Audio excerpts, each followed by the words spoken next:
নিজের খেয়ে পরের ব্যাঘাত দেওয়ার মতো লোকজন কি আছে কোন বেশি একটা? আমাদের বেশি একটা কাজ নেই, তাই এই কাজে লেগে পড়লাম। এই ফান্ড কালেকশনে তোমরা মাত্র 2 জন, আর আমার ধরেছ 2000 টাকা। কি করে বুঝলে যে আমি 2000 টাকা তোমাকে পানির মতো দিয়ে দেবো?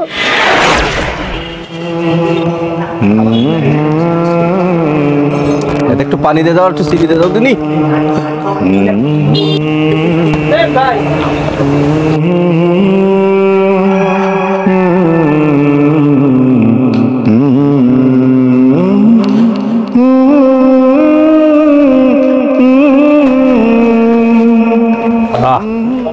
ঝুঁকি কি একলাই নেব?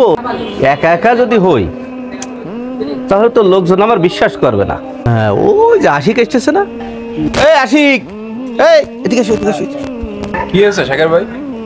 তোমার খুব জরুরি দরকার আমার। এই টিকারুল, একটা চা আর একটা বিস্কিট হবে। কি ব্যাপার, হঠাৎ করে ডাইকে এরকম চা বিস্কুট খাস?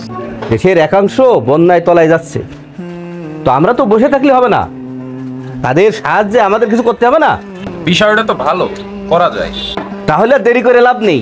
শাকের ভাই, তাইলে এই টিকারুল ভাই দোকান থেকেই শুরু করি। আমরা আসছিলাম এই বন্যার্তদের জন্য কিছু সাহায্য সহযোগিতা নিতে। তুমি কিছু টাকা দাও। কত জনের দেব? এতটুকু দোকান, সকাল থেকে 2-3 জন নিয়ে গেছে। এখন কতজনে দিবি মানে? নীতি আইসি দে। আমি এখন টাকা দিতে পারবো না। সকাল এই, তোর এইসব কথা শুনতে আইছি? টাকা দিতে বলেছি, টাকা দিবি। এই নেন। কি রে, তুই কি ফকিরের ভিক্ষা দিচ্ছিস? ওই 100 টাকা দে। এই, তুই আমাদের সাথে এরকম করতেছিস কেন? আমরা তো পাঠাবো ওই বন্যা এলাকায়, আমরা কি আমাদের জন্য নিচ্ছি? তোর 100 টাকা দিতে বলেছি, টাকা দে।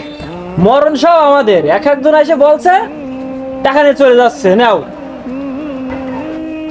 ভাই, তাহলে আপনি রাখেন। এটা হচ্ছে চৌধুরীর বাড়ি। চৌধুরীর কাছ থেকে কিন্তু 1000 টাকা নিচে নেওয়া যাবে না। চৌধুরী কাকা বাড়ি আছেন? আমি শাকের, একটু আসিলাম আপনার কাছে। আসসালামু আলাইকুম চৌধুরী কাকা। ওয়ালাইকুম আসসালাম। কি মনে করে? আসিলাম ওই যে বন্যার্তদের সাহায্যের জন্যই আমরা কিছু কালেকশন করতেছি। আমরা খুব তাড়াতাড়ি ত্রাণ নিয়ে যাব। টাকা আপনাকে কিন্তু 2000 দিতেই হবে। তাহলে তোমরা 2 জন বন্যার্থীদের জন্য ফান্ড কালেকশন করে বেড়াচ্ছ, আর কিটা কিটা আছে তোমাকে সঙ্গে দেয় শুনি? আমরা 2 জনই, আর এই নিজের খেয়ে পরের ব্যাঘাত দেওয়ার মতো লোকজন কি আছে কোন বেশি একটা? আমাদের বেশি একটা কাজ নেই, তাই এই কাজে লেগে পড়লাম। এই ফান্ড কালেকশনে তোমরা মাত্র 2 জন, আর আমার ধরেছ 2000 টাকা। কি করে বুঝলে যে আমি 2000 টাকা তোমাকে পানির মতো দিয়ে দেবো? আপনার কাছে তো আসলে 5000 ধরার চিন্তা করিলাম, তারপরে দেখলাম কি যে না, অনেকেই আসতে পারে, এই জন্য আমরা 2000 টাকাই ধরেছি। আপনি তো একটা সম্পদশালী লোক, 2000 টাকা দেওয়া আপনার জন্য কোনো ব্যাপার?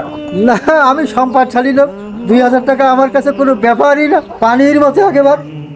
তা বাবু শোনো, আমি তোমাদের কাছে 2000 কেন, আমি 2 টাকাও তোমাদের কাছে দিবার না। আল্লাহর রাস্তে মাফ করো, দোয়াও করো। যাও, আসসালামু আলাইকুম।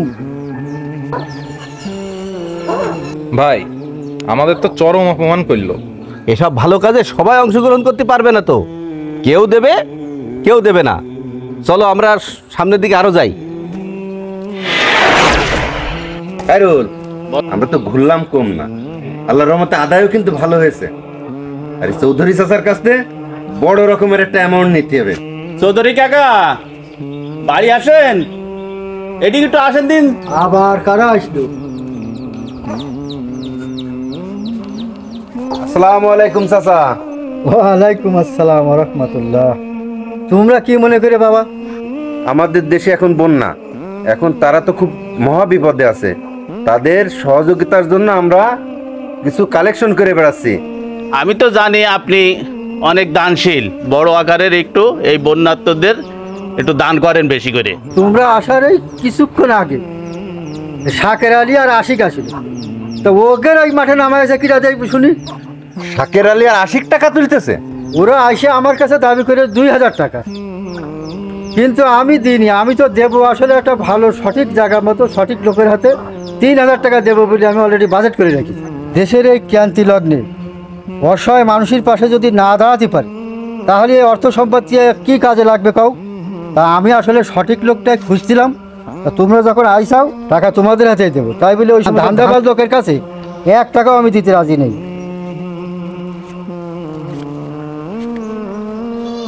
না গুনে নাও টাকা 3000 টাকা? হ্যাঁ, 3000 টাকা। আলহামদুলিল্লাহ, আলহামদুলিল্লাহ। যাক, আমরা খুব খুশি হলাম। খুশি হয়েছি। তবে ওই ধান্দাবাজদের দিকে খেয়াল রাখবা। ঠিক আছে চাচা, ওদের বিরুদ্ধে ব্যবস্থা নিচ্ছি। তো ঠিক আছে, যাও সঠিক জায়গায় এবং সঠিক সময়ে টাকাগুলো অসহায় মানুষের কাছে পৌঁছে দিবা। আমরা এই টাকা সঠিক জায়গায় পৌঁছে দেবো ইনশাআল্লাহ। চাচা তাহলে আসি, আসসালামু আলাইকুম। হ্যাঁ, আপনি কোনো চিন্তা করবেন না, আমাদের এই টাকা একবার পাই টু পাই হিসেব করে আমরা ওই বন্যার্থদের পিছনে খরচ করে আসবো। আপনি একজন ইমাম সাহেব মানুষ, আমরা তো ধারণা করতেছি আপনি 1000 টাকা তো দেবেনই। আপনি 1000 টাকার নিচে দিয়েন না। তোমরা দুইজন এসব কাজে অনেক লোক নিলি সেটা একটা গ্যাদারিং হয়ে যায়। এই টাকা তো একটা আমানত, এই আমানতের জায়গা মতোই যাবে, কোনো রকম খেয়ানত হবে না। বিষয়টা মাথায় থাকলো, আমি পরে তোমাদের এই বিষয় নিয়ে তোমাদেরকে জানাবান। আমরা বুঝতে পারিছি, তবে সন্দেহের কোনো কারণ নেই। আপনারা তো বুঝদার মানুষ, আপনারা হিসাব কিতাব করবেন, তারপরে আমাদের টাকা দেবেন।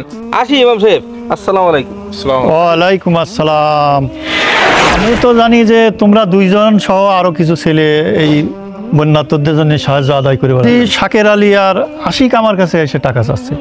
এরপরে শুনলাম যে ওরা দুইজন বিভিন্ন দোকান, বিভিন্ন বাড়ি, বিভিন্ন লোকের কাছে যে জোর জবরদস্তি করে টাকা নিয়েছে। কিন্তু ওরা দুইজন কি তোমাদের সাথে আছে? ওরা তো আমাদের সাথে নেই, তবে চৌধুরী চাচা আমাদের সাথে এই অভিযোগটাই করলো।